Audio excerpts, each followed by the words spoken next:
Today we review the Snyder Cut. For the first 30 minutes of this movie, I thought were better than the entire movie. Is it that good, or is it just so much better than the Whedon Cut? Well, I think the problem that a lot of people put into is that we wanted a Marvel movie from Zack Snyder.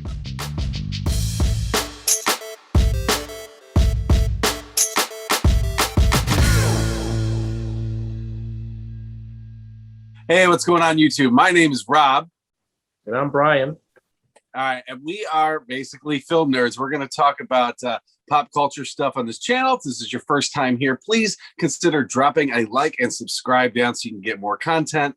Today, we're going to be talking about Zack Snyder's Justice League. So we're going to get right into it. It's going to be a heavy spoiler video. So if you don't want to be spoiled, don't watch. So first off here, Brian, why don't you tell me, what did you like about this movie? I love the way that Zack Snyder creates an image.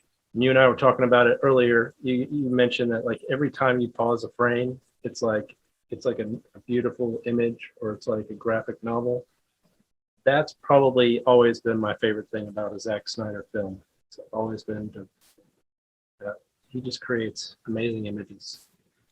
Yeah, I mean, it's really, he's a very visual storyteller. Visual, symbolic, everything like that. I mean, you know, if you're going to get in a Superman movie, you're going to get your Jesus moments. You know, you got the hands out and stuff like that. But I mean, there's just so many visual things that, again, you can just freeze frame it. And I mean, just epic. I mean, I think on the scale, this movie was shot on a scale like a Lord of the Rings film, like a big epic.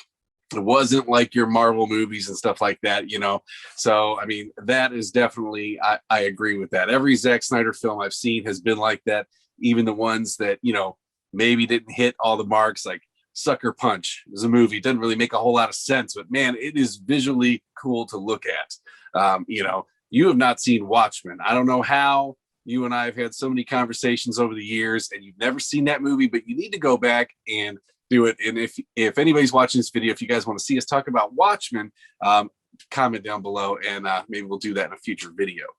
So as a movie as a whole, what did you think of this movie? I honestly didn't think it was great, but it was definitely better. It didn't have a very high bar to reach, you know what I mean? Because people were so upset with the Whedon cut, you know, it's almost felt like the DC cinematic universe, if you will, was just gone after the Whedon cut. You know, I think that this redeemed it, but my question is like, is it just that it's better than the Whedon cut, or is this really a really good film? What's your take on that? You know, I mean, Superman's my number one. Okay, always has been. Batman is number two, Superman's number one, and then from there I go Marvel. Man of Steel had some awesome action. I mean, just awesome action, but it didn't have the heart for me. Okay, it just never hit home. That I just felt like they were missing stuff in that movie. Batman versus Superman kind of was a hot mess. I mean, there was good stuff in there. I mean, I like the fight scenes, again, were good. There was some good ideas, but I don't feel like Zack Snyder really paid off the emotion of it. And I feel like he really got to pay off the emotion in this movie. Now, he took 4 hours to do it. So this is not the film that we would have seen come out, you know, how long ago? 5 years ago? 4 years ago now? 2017.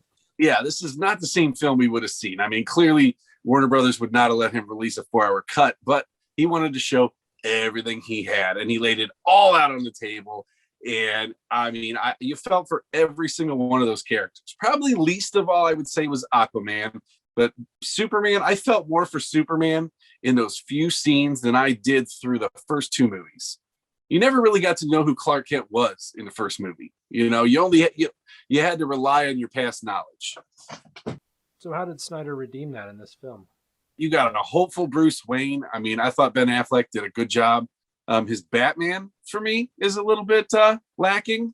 You know, I just don't feel it. I think I want to see Kevin Conroy's Batman from the animated series, and I don't see that. I see kind of Ben Affleck, which is fine. I think he does a good job, but I hated Ezra Miller as the Flash the first time around. He was so annoying. Yeah. My wife thought he was annoying, and she barely pays attention to these movies. Cyborg was like a nothing character. You didn't care about him at all. He was just a guy who looked weird. Right. And you were Aquaman. like, what's the Teen Titans doing in this movie? I mean, can't we get some classics like Martian Manhunter or something like that? That's kind of how you felt with the Whedon cut, you know? Yeah, I mean, he was kind of shoehorned in, and I think Whedon felt like he had to shoehorn him in, and he clearly cut out all the scenes because Cyborg is the heart and soul of this movie. This movie fails without Cyborg. Didn't you miss the booyah though? I mean, no, I don't need to see booyah. Just like when I watch Fantastic Four, I don't need to see him say "flame on" and it's clobbering time. How long? All right, go to Marvel for a second. How long was it until we heard Captain America say "Avengers Assemble"? The tail end of Infinity War. Endgame. So you don't need those stupid little catchphrases. They don't mean anything. Up, up, and away. Nobody wants to hear that. Yeah. Well, when you were talking about Superman, I was thinking one of the confusing things for me though with Zack Snyder is that he he seemed to be wanting to tell a grittier story, so I wasn't sure how I was supposed to feel about Superman. I mean, am I supposed to think, oh, this is the Superman we've always known and grew up with, and he's gonna save the day with a big smile, and he's like a big Boy Scout? Or do we want this guy to feel? Do we want him to feel more like a Batman-esque character, kind of brooding? Because, I agree with you in those first couple of movies, especially Batman versus Superman. Like he was just pouting a lot. He was just sad. Yeah. The scene where he's saving the day everywhere. Sulking. Yeah, he's saving the spaceship. Well, that's the past. So we're talking about Justice League. So I got to say, for the first 30 minutes of this movie, I thought were better than the entire movie. Just that showdown with the Amazons, which was just a blowover in the first movie, that had me sold that this was going to be something exciting to watch. I knew I was in for a treat, and it was something I was visually going to like. I've never seen anything like this before. I mean, he picked up the horses by the ropes and used them to bat the Amazons away. I mean, come on. Yeah. Instead, what did he do in the Whedon cut? He go, mother. Right. That's all he said through the whole movie. He looked stupid. Right. He had no plot. He just showed up. That whole movie was garbage. What did you think of the Flash? I like that they gave him a more significant role to play in this one. Like if it weren't for him, they would have failed. I like that was a part of the story. Really, that's about it. I appreciated that he had more screen time and I got to know him a little bit more. But really, I didn't think a whole lot beyond that. It was just like, oh, that's cool. I like how he's reversing time, and it makes a lot more sense than, spinning the earth backwards, Yeah, going to Zack's visual storytelling, that scene where he busts through that glass, which was in the original trailer. Right. I remember the finger going through the glass, and then they just took all that stuff out. Right. That was beautiful with that music playing and the slow motion, and it's epic. And then he reaches for the hot dog, and you kind of get a smirk going, and then he comes in. I mean, that was great. I've watched that like 20 times, just that one little scene. I think that's awesome. That's Zack Snyder at his best. Now, I also like that, Lois made a little bit more sense for the plot, what was going on there. She wasn't brought in as like the weapon to get Superman under control. She was there because she was mourning. They had things to do. It felt like Whedon didn't know what to do with all these characters. So, they were just there. Are there characters you didn't like? Probably the shoehorned in Martian Manhunter. Right. I love Martian Manhunter. I think he's cool. And the end was cool. I thought that was cool. But the whole scene with Martha, which was a better scene than Whedon's scene. Whedon's scene was garbage. It's got guys hitting on him and trying to steal their sources. And it was just garbage. But, they had that beautiful scene talking about grief and getting back out in the world. And then they undercut it by having Martian Manhunter show up. Right. The one thing I hate, and I will never forgive Zack Snyder for, is Jesse Eisenberg as Lex Luthor.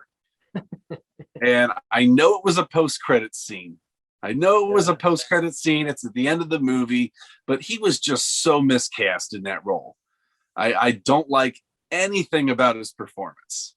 And he looks even weirder with the bald head. Like Michael Rosenbaum from Smallville looked great bald, right? And if either get somebody that looks good bald or don't have the character be bald, you can have that work too. They had they had the guy, I can't remember his name right now, but in the Lois and Clark show back in the early 90s, he wasn't bald. Made it work, Gene Hackman only took his wig off at the tail end of the movie a couple times, and people liked him as Lex Luthor back in the day, so it didn't have to be bald.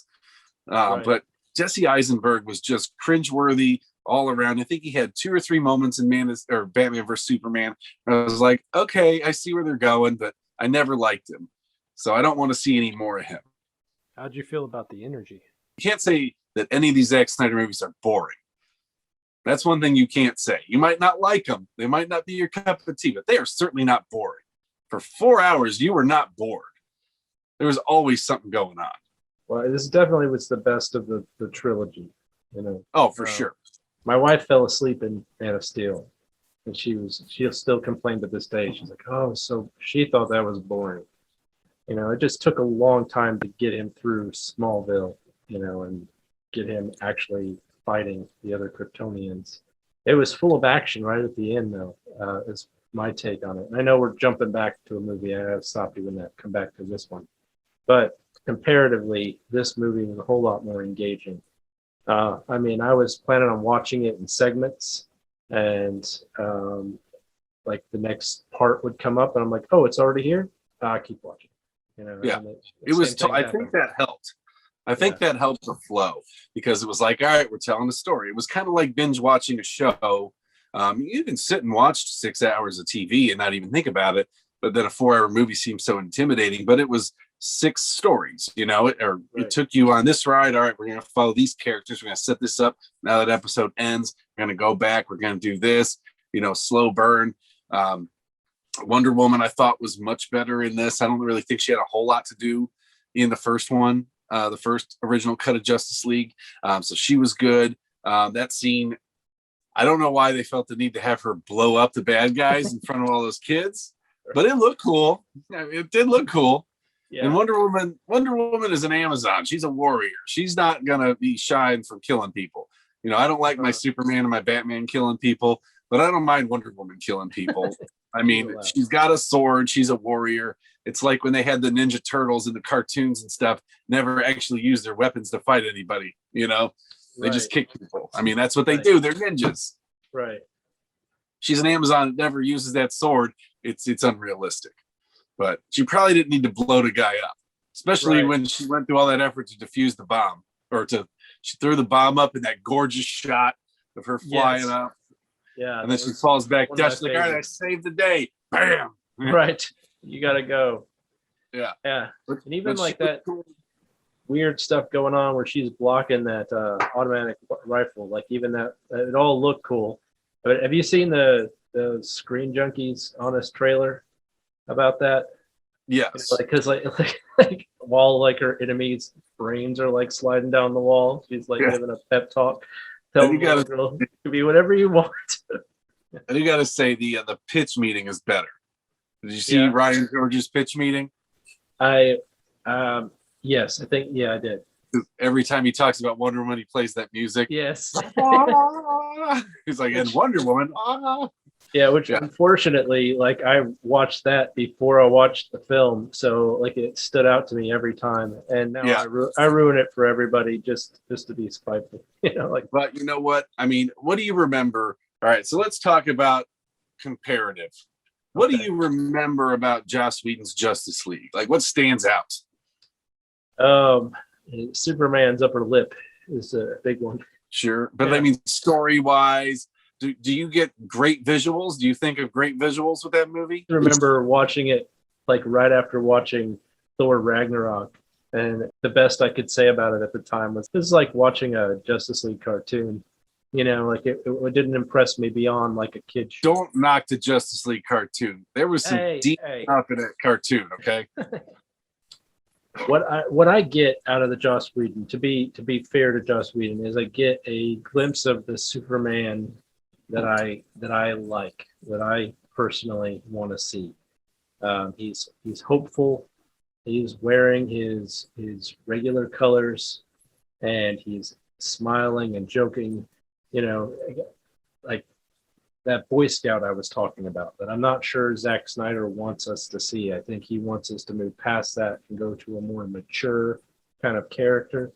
But when I see Superman, like that was my favorite part of the film is when he came back and he's just obliterating Steppenwolf, which he does in this film. But Yeah. in that film, it felt more like a classic Superman. You know? Yeah, I thought he did feel like that Superman, but with less. So less was more for me. I thought he still felt that same way without necessarily the lines. He shows up, he's like, I'm not impressed, and just, Yeah. you know, I mean, yeah, he wasn't like, I believe in truth and justice. Like, you know, he didn't do that. That would probably be the only thing I think was any good out of Zack Snyder or Joss Whedon's Justice League. I thought the color scheme sucked. I liked the brighter colors, but everything around them looked awful. That movie was shot meaning to have the denaturized color that Zack Snyder uses. I'm not saying that that's my favorite color choice, but it worked for what he shot. So when you took that and you just, you know, changed the colors, it just didn't look right. That's why you had the whole red sky background and all that. Yeah. Everything in the movie that was good, aside from Superman, I'll give you Superman, even though he looked weird with the, you know, mustache gate thing. Yeah. Everything else with Superman was good, but everything else, I don't feel like everything he added was awful. I would say it's typical. You know, everybody is bashing Joss Whedon. This is the guy who gave us Firefly, and I like that show. And I heard someone say, love Firefly. I was a little let down by Serenity, though. Yeah, but I mean, his show got canceled because Fox is stupid, and Sure. He did that a lot back then. And then he just had to complete the story, and so he gave us a movie that wasn't as good as it could have been, but still, like, it seems to be his style. I heard someone say he likes to like wink at the camera, kind of like let you know through humor and gags that this is not real, you know, and he like almost like pays homage to classic genres and types in the film by calling them out in the middle of it, you know. And I think that that's some of its charm. And I don't want to necessarily hate on him. And one of the things I'll say about like the Joss Whedon cut of Justice League beyond the Superman was that I believe that his name shows up in the introductory credits next to a homeless guy sitting there with a sign that says, I tried. So I think he even knew this was like a dumpster fire. He was like, this is what I can do with this. You gave me somebody else's film and then told me to make it more Marvel-esque or something, and this is what you get, you know? When you look at some of those epic fight sequences that took place, how do you cut that out to have the Flash talking about what brunch is? That's fair enough. Well, and how much of it, and maybe you know this more than I do, but how much of it like is new, and how much of it? I mean, how much of it was reshot with that like $70 million that they? 4 to 5 minutes. That's it. 5 minutes, really. And most of that is the post-credit scenes and the Martian Manhunter stuff. Wow. Everything else was done. So all that stuff, like he had the design for Steppenwolf. He threw that out. He had the dark side stuff. He threw that out. He had, you know, the Amazon fights. He threw all that out. He had, I mean, even like, okay, the first showdown they have with Steppenwolf, all of them, where they got that bat Nightcrawler. I thought that thing looked goofy as hell in the first movie. I thought it looked so stupid. And here it looked cool. And it was the same footage. But it was just how you change the colors and things like that and move some shots around. It's just the power of editing. And I got to say, so the Justice League, it sounds like I've been beating it up. It was not a bad movie, but it wasn't a good movie. It was just a movie. I watched it. I never rewatched it. And I've watched the Snyder cut now twice. And I'm going to watch it a third time because I got to make the wife watch it as well. So I feel the same way, but one of my big questions is it just that this was the perfect time? I mean, did we set ourselves up to really look at what is like an okay movie, like a visually stunning, but like it's still like the pacing's a little off. It's 4 hours of content, and like, was this just the perfect time? I mean, one, we had a cut that we all agree was like mediocre at best with Joss Whedon. Two, we had a pandemic that's kind of ruined Hollywood for a while, and like there's just not that much coming out, you know. And three, we had a fan base that's just like begging for the Snyder cut. Has that really pushed us to want this movie to be more than it is? You know what I mean? Like, is it that good, or is it just it's just so much better than the Whedon cut that we're just kind of relieved? Like, oh, okay, maybe we can be fans of the DC cinematic universe again. Well, I think without COVID, this movie doesn't happen. This 4-hour cut only exists because of COVID-19 and that they lost so much money and they knew it would bring money. Mm-hmm. But I think given the chance, Zack Snyder would not have put out this 4-hour cut. There is fat in this movie that could easily be trimmed and take it down. Somebody, I don't know who, so I'm not taking credit for myself here, but somebody did a runtime on all the slow-mo for this movie, and there's 24 minutes of slow-mo action. Yeah. So now a lot of it's cool. A lot of those scenes look better because of the slow-mo, but there's a lot you could lose. But he laid it all out. He's like, I shot it. You want to see everything I shot? I'm going to put it all together. Here's what it is. So he's not a tight filmmaker like a Christopher Nolan. You know, Christopher Nolan has like one cut scene out of a 3-hour movie, you know. Right. Yeah, I agree with you that I would have dropped the last bit, especially. We had our moment of hope and the Justice League came together, and then it got super dark and depressing like almost immediately, you know. And I guess maybe I'm just not as big of a fan of the Injustice storyline where Superman gets corrupted. I think it's a good story. I just don't like it because I like Superman. I like a brand of Superman or a version of Superman that's that I grew up with. I know it's a personal taste thing, but I would have liked this movie to end on a more hopeful note without all those end credit scenes that just say, you know, everything we just did to bring you hope, we're going to squash it, you know? Now, Zack did release his plan for what the movies were going to be. Number 2 was going to be dark. Barry was going to go back. And then number 3 was going to be setting it up. And you were going to finally have the hopeful, upbeat Superman, you know. But I think he was looking to tell an epic contained over this many movies versus a cinematic universe where there's like 20, 30 movies and they're going to keep going. I will say this renewed me. So that's how I felt after this. I did not watch Aquaman, never saw it. After I saw the Snyder Cut, I watched Aquaman this week. Did you like it? I did. Why don't you watch Aquaman? We'll talk about it in another video. All right, what else we got? I know that there are people that work really hard on these films, and they're given a lot of those executive orders, if you will. What I'm trying to get at is I'm trying to just respect those who worked on it, and we know that there's a lot of work that goes into it, and we understand that they don't always have the creative control to make the kind of decisions that will allow audiences to want to come back. Yeah, there's obviously a lot of talented people that make these movies. There's no way that that's the best they could have made Henry Cavill's face look. Because you cannot tell me that we can digitally recreate Peter Parker as Spider-Man where he's just running around. It's really not Tobey Maguire in 2007, and it's really a computer, but we can't fix the top half of the guy's face.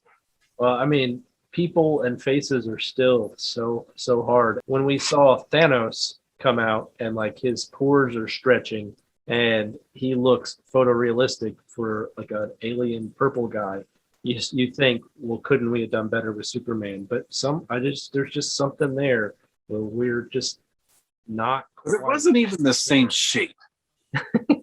I don't think removing his mustache added enough to the movie to fundamentally change what you got out of that character. Those moments were nice, but I don't think they really changed. Like the beginning scene with the kids shooting on the cell phone video about hope or whatever, it was awkward. Yeah. It set the Yeah. stage up for a mess of a movie. Yeah, and the whole movie seemed to like just be trying to be an apology for the previous Snyder films, like with Batman v Superman. It's like trying to undo everything instead of just going with it. Well, I think the problem that a lot of people put into is that we wanted a Marvel movie from Zack Snyder, and we didn't get it. We wanted the exact same formula. They said, well, Marvel's doing it, just do it. But Right. that's not how he views those characters. So you hire somebody, you want their vision. What? Otherwise, why hire them? Why just hire you? You Right. know, Right. just hire me. And I would say that maybe it's not that we wanted another like a copycat of Marvel, because that would be one of our criticisms right now, but it's definitely what I feel like the execs wanted. Like they were like, hey, that's doing good. Let's copy Disney. Copy Marvel. Right. Well, they wanted to do it, but they didn't want to put the work in to do it. Right.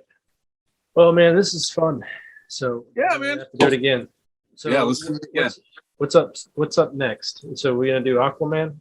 Yeah, we can do Aquaman. I'm fresh off it. So you want to do Aquaman? We'll make that our next one.